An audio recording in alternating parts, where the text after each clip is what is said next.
છોટાઉદેપુર જિલ્લામાં પણ મેઘસવારી આવી પહોંચી હતી। સાર્વત્રિક વરસાદ છોટાઉદેપુરના ગામડાઓને બેટમાં ફેરવી ચૂક્યો છે। બોડેલીમાં તો વરસાદે બગડાટી બોલાવતા નીચાણવાળા વિસ્તારોમાં કમરસમાં પાણી ભરાયા। બોડેલીના મુખ્ય બજારમાં જાણે નદી વહેતી હોય તેવા દ્રશ્યો સર્જાયા। એટલું પાણી ભરાયું કે માર્ગ પર કન્યા શાળાની વિદ્યાર્થીનીઓને ઘૂંટણસમા પાણીમાંથી પસાર થવું પડ્યું। દુકાનોના ઓટલા સુધી પાણી પહોંચતી જતા દુકાનદારો ચિંતિત બન્યા હતા। છોટાઉદેપુરના નસવાડીમાં પણ વરસાદ તોફાને ચડ્યો હતો। ધમાકેદાર વરસાદ પડતા નસવાડીના સિંધડિયા ગામની નદી ગાંડીતુર બની। અશ્વિની નદીનો લો લેવલ કોઝવે પાણીમાં ગરકાવ થઈ ગયો। 4 કલાક સુધી કોઝવે પરથી પાણી વહેતા લોકો ફસાયા। આ તરફ નસવાડીની એક શાળા નદીમાં પરિવર્તિત થઈ ગઈ હતી। સવારથી નોનસ્ટોપ વરસાદ પડતા નસવાડીની એસબી સોલંકી વિદ્યા મંદિર અને કન્યા શાળાનું ગ્રાઉન્ડ જાણે કે નદી હોય તેવું લાગતું હતું। શાળાના પગથિયા સુધી પાણી ભરાતા વિદ્યાર્થીઓને રજા આપી દેવામાં આવી। રોડના લેવલથી શાળાનું બિલ્ડિંગ નીચું બનાવાતા પાણી ભરાતા હોવાની ગ્રામજનોની ફરિયાદ છે।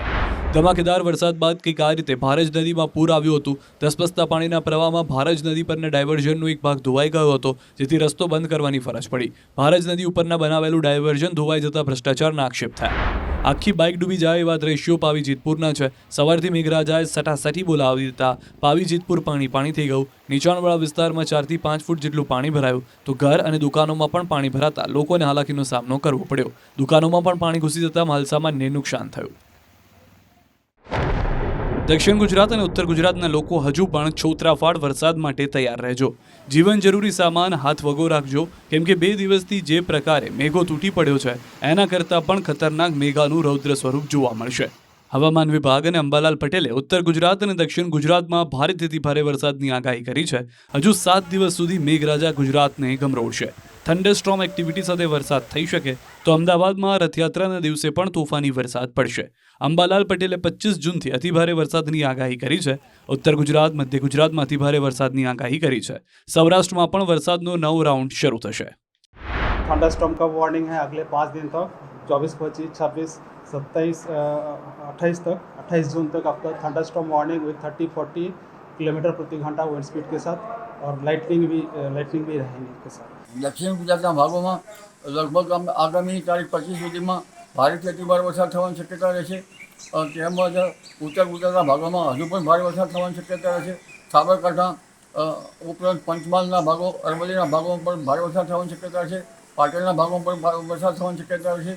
આ ઉપરાંત વડોદરાના કેટલાક ભાગોમાં પણ ભારે વરસાદ થવાની શક્યતા રહેશે। છોટાઉદેપુર જિલ્લામાં પણ મેઘસવારી આવી પહોંચી હતી। સાર્વત્રિક વરસાદ છોટાઉદેપુરના ગામડાઓને બેટમાં ફેરવી ચૂક્યો છે। બોડેલીમાં તો વરસાદે બગડાટી બોલાવતા નીચાણવાળા વિસ્તારોમાં કમરસમાં પાણી ભરાયા। બોડેલીના મુખ્ય બજારમાં જાણે નદી વહેતી હોય તેવા દ્રશ્યો સર્જાયા। એટલું પાણી ભરાયું કે માર્ગ પર કન્યા શાળાની વિદ્યાર્થીનીઓને ઘૂંટણસમા પાણીમાંથી પસાર થવું પડ્યું। દુકાનોના ઓટલા સુધી પાણી પહોંચતી જતા દુકાનદારો ચિંતિત બન્યા હતા। છોટાઉદેપુરના નસવાડીમાં પણ વરસાદ તોફાને ચડ્યો હતો। ધમાકેદાર વરસાદ પડતા નસવાડીના સિંધડિયા ગામની નદી ગાંડીતુર બની। અશ્વિની નદીનો લો લેવલ કોઝવે પાણીમાં ગરકાવ થઈ ગયો। 4 કલાક સુધી કોઝવે પરથી પાણી વહેતા લોકો ફસાયા। આ તરફ નસવાડીની એક શાળા નદીમાં પરિવર્તિત થઈ ગઈ હતી।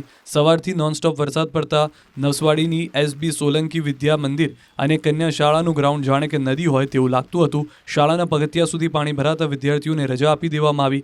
રોડના લેવલથી શાળાનું બિલ્ડિંગ નીચું બનાવાતા પાણી ભરાતા હોવાની ગ્રામજનોની ફરિયાદ છે। ધમાકેદાર વરસાદ બાદ કંઈક આ રીતે ભારજ નદીમાં પૂર આવ્યું હતું। ધસમસતા પાણીના પ્રવાહમાં ભારજ નદી પરના ડાયવર્ઝનનો એક ભાગ ધોવાઈ ગયો હતો, જેથી રસ્તો બંધ કરવાની ફરજ પડી। ભારજ નદી ઉપરના બનાવેલું ડાયવર્ઝન ધોવાઈ જતા ભ્રષ્ટાચારના આક્ષેપ થયા। આખી બાઇક ડૂબી જાય એવા દ્રશ્યો પાવી જેતપુરના છે। સવારથી મેઘરાજાએ સટાસટી બોલાવી દીધા।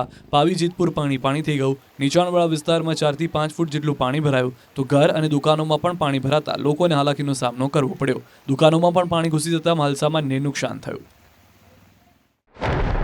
દક્ષિણ ગુજરાત અને ઉત્તર ગુજરાતના લોકો હજુ પણ છોતરાફાડ વરસાદ માટે તૈયાર રહેજો।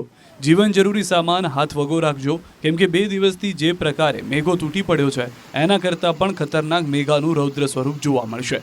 હવામાન વિભાગ અને અંબાલાલ પટેલે ઉત્તર ગુજરાત અને દક્ષિણ ગુજરાતમાં ભારેથી ભારે વરસાદની આગાહી કરી છે। હજુ 7 દિવસ સુધી મેઘરાજા ગુજરાતને ગમરોળશે। થંડરસ્ટોર્મ એક્ટિવિટી સાથે વરસાદ થઈ શકે તો અમદાવાદમાં રથયાત્રાના દિવસે પણ તોફાની વરસાદ પડશે। અંબાલાલ પટેલે 25 જૂનથી અતિભારે વરસાદની આગાહી કરી છે। ઉત્તર ગુજરાત, મધ્ય ગુજરાતમાં અતિભારે વરસાદની આગાહી કરી છે। સૌરાષ્ટ્રમાં પણ વરસાદનો નવો રાઉન્ડ શરૂ થશે। थंडरस्टॉर्म का वार्निंग है अगले 5 दिन तक, 24, 25, 26, 27, 28 तक, 28 जून तक आपका थंडरस्टॉर्म वार्निंग विद 30-40 किलोमीटर प्रति घंटा विंड स्पीड के साथ, और लाइटनिंग भी रहेंगी इसके साथ। દક્ષિણ ગુજરાતના ભાગોમાં લગભગ આગામી તારીખ 25 સુધીમાં ભારેથી અતિભારે વરસાદ થવાની શક્યતા રહેશે. તેમજ ઉત્તર ગુજરાતના ભાગોમાં હજુ પણ ભારે વરસાદ થવાની શક્યતા રહેશે. સાબરકાંઠા ઉપરાંત પંચમહાલના ભાગો, અરવલ્લીના ભાગોમાં પણ ભારે વરસાદ થવાની શક્યતા છે. પાટણના ભાગોમાં પણ વરસાદ થવાની શક્યતા રહેશે. આ ઉપરાંત વડોદરાના કેટલાક ભાગોમાં પણ ભારે વરસાદ થવાની શક્યતા રહેશે.